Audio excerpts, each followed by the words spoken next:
क्राकसालो आगरतला नार्सिंगरनि Tripura institute of technology auditorium technical खंड ताई त्रिपुरा इन्स्टिट्यूट ऑफ टेक्नोलॉजी यूनिटनि ABRSM त्रिपुरानि यूनिवर्सिटी रोंनि साथारमुंबाय स्किल एडुकेशन नति बसंनि रोंरायदाव चासामुंरानि चासामुं केबेंमुं ताई सिकांगितलांनानि नाहारमुंनति सालचानि वर्कशॉप पांडा संसाजाखा o pandana cengir nai tai narwa korangi thang manjaikha hastini kuchugrung মন্ত্রী কিশোর বর্মন বনকারিব মথানি জোজা তৈফাং তাই কলেজ নি রংপুরনে রক মানজাখা অসালনি পান্ডানি সেমিনারও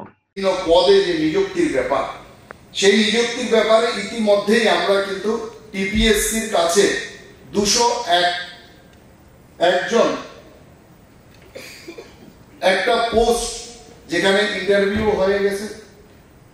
ইন্টারভিউ হয়নি কিন্তু বাকি প্রসেসিং গুলো সেটা হয়ে গেছে অলরেডি সেটা খুব দ্রুত সেটাও কিন্তু আমরা টিপিএসসি কে আগ্রহ করেছি যত দ্রুত সম্ভব সেটা যাতে নিযুক্তি তাড়াতাড়ি দেওয়া হয় এছাড়াও আরো 201টি পোস্ট আরো 201টি পোস্টের জন্য আমাদের অলরেডি আমাদের যে অর্থ দপ্তর তাদের অনুমোদন আমরা পেয়ে গেছি খুব সম্ভবত আগামী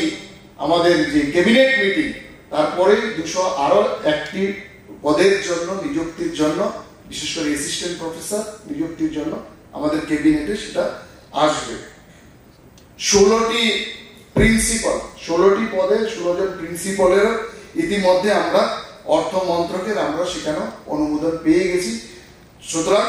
সেখানে প্রায় 683টি এখনো পর্যন্ত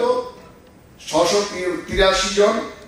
আমাদের পোস্টের নিযুক্তির প্রয়োজন আছে তার মধ্যে ইতিমধ্যে সব মিলিয়ে আমরা 462 জনের প্রক্রিয়া কিন্তু আমরা শুরু করে দিয়েছি যাতে অতি সত্বর যাতে তাদেরকে নিযুক্তির মধ্য দিয়ে যে ঘাটতি সেই ঘাটতি যাতে আমরা পূরণ করতে পারি তো আমরা এই বিষয়ে সচেষ্ট আছি এবং যত তাড়াতাড়ি আমাদের 100% ইমপ্লিমেন্ট করা যায় সেই বিষয়ে আমরাও সচেষ্ট আছি আর সেই ক্ষেত্রে ইমপ্লিমেন্টেশনের ক্ষেত্রে শুধুমাত্র সরকারের একক প্রচেষ্টায় সেটা কখনো সম্ভব হবে না আমরা যারা এই ধরনের রাষ্ট্রীয় শৈক্ষিক মহাসংঘের মতো সংগঠনের সাথে যারা যুক্ত আছি কিংবা শিক্ষা ক্ষেত্রের সাথে যারা যুক্ত আছি তাদেরও কিন্তু সক্রিয় সহযোগিতা এবং সমর্থন যেভাবে আপনারা করছেন সেই ক্ষেত্রে আমাদের কিন্তু এই ইমপ্লিমেন্টেশনের ক্ষেত্রে সবার একটা সহযোগিতা সেখানে প্রয়োজন আছে কারণ এটা একটা মিশন শুধুমাত্র একটা পেশাগত দিক হিসাবে সেটা কিন্তু আমাদেরকে দেখলে হবে না এটা হচ্ছে আমাদের জন্য একটা মিশন এই জাতীয় শিক্ষা নীতিকে 100% লাগু করা আর সেই ক্ষেত্রে ABRSM এর কিন্তু যথেষ্ট ভূমিকা এর পূর্বেও ছিল বর্তমানেও আছে এবং আগামী দিনও থাকবে বলে আমি আশা প্রকাশ করি কারণ ABRSM এর কাজই হচ্ছে আমাদের শিক্ষা ক্ষেত্রকে ফোকাস করে তাদের কাজ করা শিক্ষকদের নিয়ে কাজ করা এবং শিক্ষা অনুরাগীদের নিয়ে কাজ করা কিন্তু যারা আমরা ABRSM এর সাথে যুক্ত আছি শুধুমাত্র পেশার কারণে আমরা যুক্ত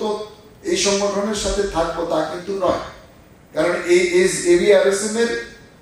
শিক্ষা ক্ষেত্র কর্মক্ষেত্র হলেও একটা বৃহৎ লক্ষ্যমাত্রা আছে সেই লক্ষ্যমাত্রা কিন্তু আমাদের রাষ্ট্রের পুনর্নির্মাণের সাথে কিংবা এক ভারত শ্রেষ্ঠ ভারত গঠনের সাথে কিন্তু যুক্ত সে কারণে এটা শুধুমাত্র একটা সংগঠন নয় আমরা সবাই জানি আমি শিক্ষা বিকাশের অগ্রদূত যদি হয় কয়েকটা সংগঠনের মধ্যে যারা শিক্ষা ক্ষেত্র নিয়ে কাজ করে তো তার মধ্যে অখিল ভারতীয় রাষ্ট্রীয় শৈক্ষিক মহাসংঘ কিন্তু একটা সে কারণে আমাদের যে মোটো নিয়ে আমরা কাজ করি শিক্ষার মাধ্যমে আমরা শিক্ষা ক্ষেত্রের পাশাপাশি সামাজিক এবং সাংস্কৃতিক বিকাশ পাশাপাশি ছাত্রছাত্রীদের মধ্যে জাতীয় চরিত্র গঠন এই বিষয়গুলোকে ফোকাস করে কিন্তু আমরা কাজ করি সুতরাং আমরা যারা ABRSM এর সাথে যারা যুক্ত আছে আমাদের দায়িত্ব কিন্তু অন্যান্য যারা অধ্যাপক অধ্যাপিকা কিংবা শিক্ষক শিক্ষাকর্মী যারা আছেন তাদের থেকে কিন্তু অধিক। আমরা একটা মিশন নিয়ে কাজ করি, সুতরাং আমাদের আচার ব্যবহার, আমাদের কর্ম বাকিদের থেকে কিন্তু আলাদা হবে। আর এই ক্ষেত্রে আমাদের ভূমিকা বাকিদের থেকে অনেক বেশি হবে, এটা আমি মনে করি। যেহেতু আমাদের এই ক্ষেত্রে আমরা কাজ করি, সেই ন্যাশনাল এডুকেশন পলিসিরও আমাদের জাতীয়তাবাদ, নৈতিকতা, দেশের সাংস্কৃতিক বিষয়বিন্দু এগুলোকে প্রাধান্য দিয়ে কাজ করে। আমাদের শৈক্ষিক মহাসংঘ কিন্তু এগুলোকে প্রাধান্য দিয়ে কাজ করে।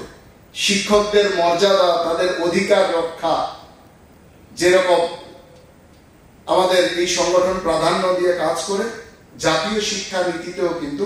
সেটাকে প্রাধান্য দেওয়া হয়েছে এবং শিক্ষকদের স্কিল আপগ্রেডেশন থেকে শুরু করে এই সমস্ত কিছু কিন্তু জাতীয় শিক্ষানীতিতে সেটাকে প্রাধান্য দেওয়া হয়েছে। জাতীয় শিক্ষানীতি একটা গঠনমূলক শিক্ষানীতি, আর এবিআরএসএমও গঠনমূলক শিক্ষানীতিতে গঠনমূলক ভূমিকা নেওয়া, এটাও কিন্তু তাদের প্রাথমিক একটা উদ্দেশ্য এবং লক্ষ্য। আমি আশা করি যে জাতীয় শিক্ষানীতি ইমপ্লিমেন্টেশনের ক্ষেত্রে অনেক বড় ভূমিকা কিন্তু আগামী দিনও আমাদের এই এবিআরএসএম কে নিতে হবে। পাশাপাশি শিক্ষা প্রতিষ্ঠানগুলোতে গঠনমূলক পরিবেশ সৃষ্টির ক্ষেত্রে প্রত্যেক আমাদের যারা সদস্যরা আছি তাদের একটু অতিরিক্ত দায়িত্ব সেখানে আমাদেরকে নিতে হবে এবং আমরা শিক্ষক শিক্ষার্থী যারা আছি, বিশেষ করে যারা আমাদের এবিআরএসএম এর মধ্যে আছি, আমরা কিন্তু অন্যান্য যারা প্রফেসর যারা আছি তাদের মতো কিন্তু শুধুমাত্র পেশাজীবী হলে হবে না। শুধুমাত্র ডিউটির জন্য ডিউটি করলাম, ক্লাসের জন্যই কলেজে এলাম গেলাম বা ইনস্টিটিউশনে এলাম গেলাম, শুধু এটাই কিন্তু আমাদের দায়িত্ব নয় যারা আমরা এই সংগঠনের সাথে আমরা যারা যুক্ত আছি। কারণ আমরা বাকিদের থেকে একটু আলাদা বলে আমরা এই সংগঠনের সাথে যুক্ত হয়েছি। আমাদের একটু অতিরিক্ত সময় নিজেদের পেশার পাশাপাশি দেশ সমাজ এবং রাষ্ট্রের উন্নয়নে আমরা ব্যয় করব, এই মানসিকতা নিয়ে কিন্তু আমরা এই সংগঠনের সাথে যুক্ত হয়েছি।